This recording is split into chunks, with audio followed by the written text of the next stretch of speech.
In this video, we're going to look at how we get gradients of straight lines, and we're going to look at some horizontal lines, some vertical lines, and start with some diagonal lines. Now, you'll often see this. The gradient equals the rise over the run.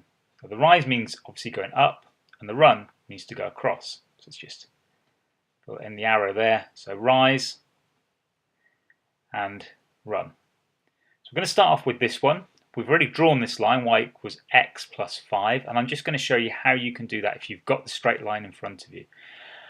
I want to go to a corner, so I want to go to an exact point. So here at 1, 6, I want to go along to here and just draw, hopefully you'll do this with a ruler, a right angled triangle. So I've got my run along to here, which is 2, and I've got my rise, which is also 2.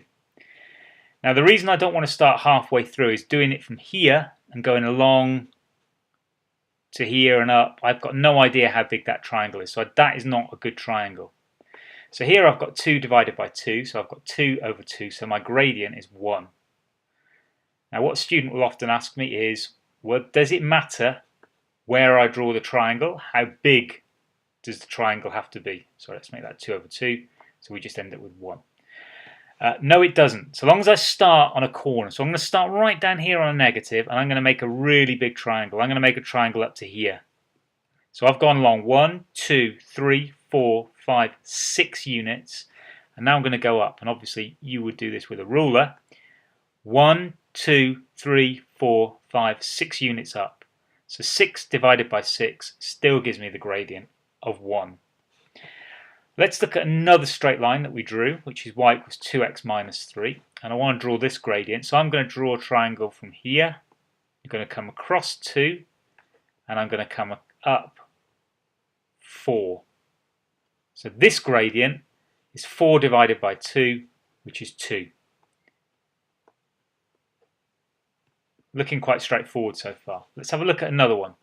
Now this time the line is going the other way, and in fact we say this is a negative line. So this one is going up, but this one starting from the left is going down, so it's a negative line.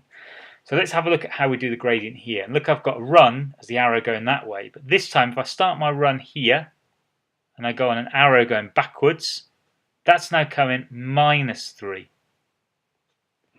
And now I'm going to do my run, which is up 3, so I'm going to have 3 for the run divided by minus 3, so this gradient is minus 1.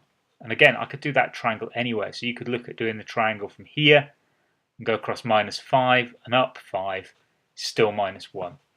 So that gradient is minus 1, not minus 13, that 3 is with the triangle there. Okay, one more, very quick one. Here I've got another negative 1, so again, if I think about going backwards here, 4, I don't want to go to 3 because then I've got half a square, so I'll go across to 4. In fact, of course, that's minus 4 that I've gone backwards, and up to 2 divided by minus 4 is minus a half. And we're going to use these gradients in a later video. Now, what about a line like this, a horizontal line? Well, the rise, let's see if we're going to go up. We don't go up anything.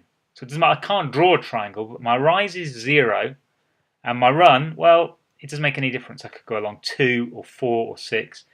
Whatever I go along, the gradient is 0. So this one has a gradient of 0.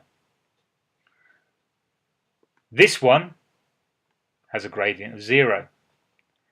What about if we have a vertical straight line, the x equals lines? Well, the rise, let me just pick any rise. I'm going to go up here, maybe 3 units.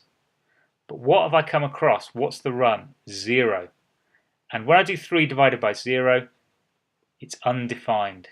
I can't divide by 0. So actually, this one, these vertical lines have an undefined gradient, but the horizontal lines have a gradient of 0.